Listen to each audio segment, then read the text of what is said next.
Hello and welcome to Small Seeds. I am really excited to be sharing this video with you today about starting an edible container garden. Edible container gardening is a great way for people with small spaces to get something growing. It's also a great way for beginners who may not want to break ground just yet to get started and begin their learning process with growing vegetables. Sometimes starting small really is the way to go, because you end up putting your time, energy, and focus into a more manageable space. When I first became really interested in gardening, we had a small patio attached to the side of our apartment. I remember how excited I was to try growing some different plants in containers. Though it wasn't much, it was the first time that I ever sowed seeds and had a small harvest. When I look back, it really was my first experience with gardening, and just a handful of fresh, almost bolting spinach from a small pot on the patio was enough to get me hooked. So let me just say, I am no gardening expert. I started off very small about 7 years ago, and with time, we have been able to grow some pretty amazing gardens. My hopes with this video is to inspire some people with limited space or people who just might not know where to start to just get something growing and hopefully get you off to a good start. This year, I really wanted to create a small container garden in one of our favorite spaces on the front porch. This is our go-to area for hanging out, relaxing, drinking our coffee or tea, occasionally pondering upon the meaning of life, and of course, swinging! It is a well-used space, and since I am there so much, it only makes sense to have a little edible container garden that I will be present in often and really maintain it well. Having any garden in an area you go to often is not only convenient, but you will frequently be aware of your plant's needs and care for them efficiently. One of the most important factors when it comes to location is the amount of sunlight it receives daily. Most garden vegetables need at least 6 hours of sunlight per day to produce fruit, so having a south-facing location is ideal for growing fruit and vegetables. If your grow space receives less than 6 hours of sunlight, you may want to consider growing leafy greens like lettuce, kale, spinach, etc., or some of your favorite culinary herbs. So pay attention to the amount of sun your space receives, at what points throughout the day you have the most sunlight, and if there are any specific spots in your space that receive more or less light throughout the day. It's also a good idea to make sure you have a water source nearby so you will be able to easily water your plants. Now that we talked a little bit about location, let's talk about containers. The most important thing when it comes to containers is that they have drainage holes in the bottom so that they can release excess water. If they don't have these drainage holes, you're basically creating a mini swamp in your container, and that is just not good for your plants. Another important aspect to containers is the size, which we will talk about a little bit later. Containers come in many shapes, sizes, and are made from a variety of materials. I personally don't like using clay pots because the clay absorbs water from the soil and it ends up evaporating out more quickly. They are pretty and made of natural material, but you have to water them much more, and they tend to crack and break more than other materials. I do, however, really enjoy glazed ceramic pots. They are very durable, they hold moisture in better, and they come in all different shapes, sizes, and beautiful colors. The only drawback is that they can be quite pricey, and a bit on the heavier side when carrying them. I actually got these 3 glazed ceramic pots on sale for 75% off in the wintertime at our local gardening center. I highly suggest going to garden centers in the winter or in the fall to look for deals on all sorts of things, especially when it comes to containers. Plastic containers for me are painful because as much as I'd like to stay away from plastic, they work really well. They hold water nicely, they are lightweight, cheap, and if they're thick enough, they don't tend to crack as much as clay or certain types of ceramic pots. You just have to make sure that you use plastic containers that are food safe, and check to see how long they are safe for use. Grow bags are also another great option for container gardens. They are very affordable, lightweight, they allow good drainage and aeration to the plant's roots, and they come in a variety of sizes. These grow bags were ones that I bought last year for container growing, and I'll be honest, I wasn't too happy with the results. The plants I put in them didn't do too well because the soil dried out too quickly. And this could be because they are black and they hold more heat, and the fabric material tends to dry out the soil more quickly. However, I am giving them a second chance this year. Black containers of any kind will heat up more quickly in the sun and will often create an environment too hot for plants' roots, or they'll just dry out too quickly. So that's also something to keep in mind when selecting your containers. I decided putting them in this shady spot on the porch would help a bit with that, and since it is so close to our home, I will be able to keep up with watering more efficiently. I really hope they will do better this year since they won't be so far away, just baking out in an open field. I also wanted to increase my vertical growing space, so I decided to tie these grow bags to this wooden ladder. Increasing vertical space is a great way for people with limited spaces to just get more growing. In fact, there are containers geared towards this, like grow towers, or even just stacking pots vertically in some way increases growing space.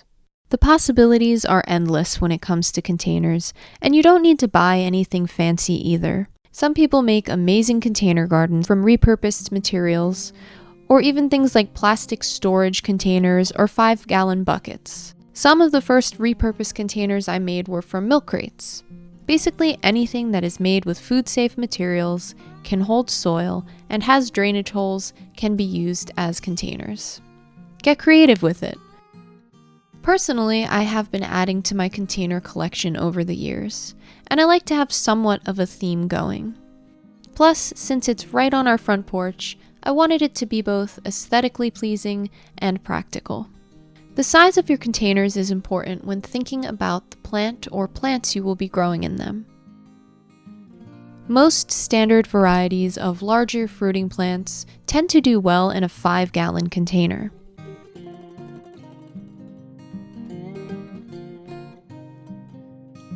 Since I went with compact plant varieties, I put these tomatoes in these 2.5-gallon containers. I also put a pepper plant in one of them, as well as some strawberries and edible flowers. In my larger 5-gallon containers, I planted some zucchini, 2 basils in one pot, and interplanted 3 of my favorite culinary herbs in another. And this leads us to our next topic, plant selection. The goal this year was to grow some dwarf and compact plant varieties well suited for containers. Last fall at our local garden center, seeds were on sale for 50 cents a pack for the end of the season, and a lot of the varieties were fun container varieties from Renee's garden. Today, there are so many amazing varieties we have access to, and many of these compact plants were even bred just for container growing. We planted Little Bites cherry, which is marketed as a window box tomato. It is a dwarf indeterminate variety, meaning it will continue to grow and produce throughout the season. For determinate varieties of tomatoes, these ones will tend to have a shorter, stockier plant, and they tend to set all of their fruit around the same time. We planted the Astia container zucchini, which is a bush-type zucchini that was bred for growing in containers, and we also planted the Space Master 80 cucumber, which is a slicing cucumber that grows on a more compact vine, reaching about 2 to 3 feet. Bush varieties of cucumbers like this are great options for growing in pots. There are so many options to choose from when it comes to growing plants in containers. And even if you choose to grow a standard variety, just make sure to do a little research and find out what size container is best suited for that plant. And of course, make sure you're growing something you like. So with all of these varieties, I felt like I was creating a little snacking container garden in our favorite spot. So strawberries just seemed like a great idea. Unfortunately, the strawberries we have growing in our garden always get nibbled on by the deer, and we end up with very little. So I ended up digging up 3 of my favorite strawberry plants from the garden and planting them in these beautiful hanging planters from Emerging Green. And speaking of these beautiful hanging planters, I'd like to talk a little bit more about them at the end of the video. So, yeah. But anyway, These strawberries have been doing pretty well in these hanging baskets, and they just look so beautiful. These plants are special to me because they are the only strawberries that I ever started from seed, and they are these delicious little bite-sized, super sweet strawberries. And this winter, I came across these beautiful strawberry plants with pink and red flowers, and I just had to have some. They have these double rows of petals with beautiful colors, so not only are they edible, but they also add some ornamental value in as well. I also wanted to add in some edible flowers, so I went for some nasturtium and marigolds. Both nasturtium and marigolds are beautiful, they add a really nice pop of color, they are edible flowers, and they also make wonderful companion plants for most garden vegetables. And of course, I had to add in some of my favorite herbs, so I planted some lemon thyme, which is hands down my absolute favorite culinary herb to work with, and I also love adding this one into dishes with rosemary. Rosemary is probably my second favorite culinary herb, and then I planted some of this beautiful tricolor sage. We also still had a ton of basils left over from our plant sale that we had in the springtime, so I decided to plant out a purple basil, a Genovese basil, a sweet Thai basil, and Miss Burns lemon basil. Okay, so now that we talked a little bit about site and plant selection, let's go into soil, planting, and plant care. As mentioned earlier, drainage is very important when it comes to container gardening. So when selecting a potting soil, you want to find something that drains out excess moisture, but is also able to retain a good amount of moisture for your plants. It is important to use a potting soil mixed specifically for potted plants. You don't want to use soil from your garden because this will be too heavy for your containers. It will end up compacting, limiting airflow throughout the soil, and also making it harder for the plant's roots to grow, soak up water and nutrients. So a good potting mix will have good aeration, moisture retention, and drainage.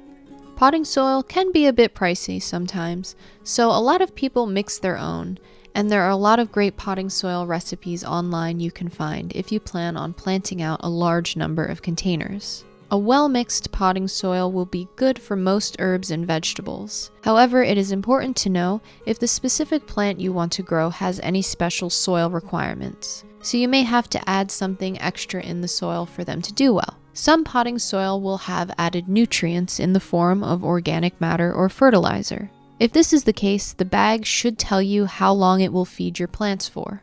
Either way, if there is added fertilizer or not, fertilizing in some way is another important aspect of container garden, which we will talk a little bit about after we talk about planting out your containers.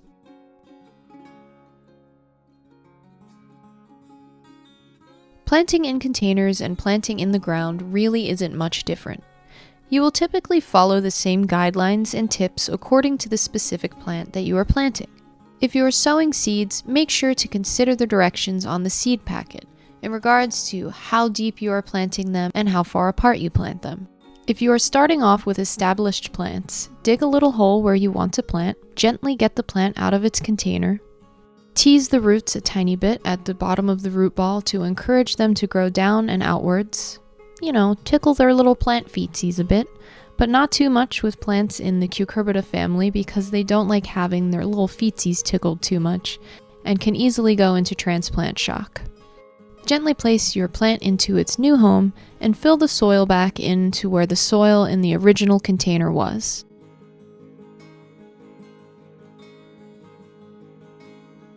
For tomatoes, planting them deep is a good idea since tomato plants will grow new roots at any point along the stem. Planting a good amount of stem in the ground will help them to grow a larger root system. Once you have your plants planted and your soil is in place, it is so important to water them in deeply into their new homes. This will help them to adjust more easily and give them a nice drink. If you decide to start your own seeds, make sure you start them at the correct time. Certain cool weather crops can be sown earlier, but warm weather crops must be planted after the danger of the last frost has passed. You can usually find information in regards to the best time to plant on the back of the seed packet. It's even a good idea to start some warm weather crops earlier indoors to get a head start on the season. Or you can simply purchase started plants from a nursery. Whatever route you choose to go, just make sure you cater to each plant or seed's specific needs for sowing and growing. I actually started out planting my containers in late April with my strawberries and tomatoes. On cold nights, I would bring the tomatoes back in, and once the weather really started getting warm and the danger of frost passed, I began planting out the rest of my garden. Sometimes your plants may not look the happiest right after transplanting. But don't give up on them, because after a week or two of consistent watering, a bit of fertilization, pruning, plucking, or whatever you need to do to care for your plants, they should really start to take off. When I first planted this zucchini, there were 2 plants in the pot. After a few days, I decided which plant seemed the healthiest. I cut the other one, kept up with watering, fertilized with fish emulsion, top-dressed the soil with some rich mushroom compost, whispered sweet nothings to it, and boom, it was looking green and very happy.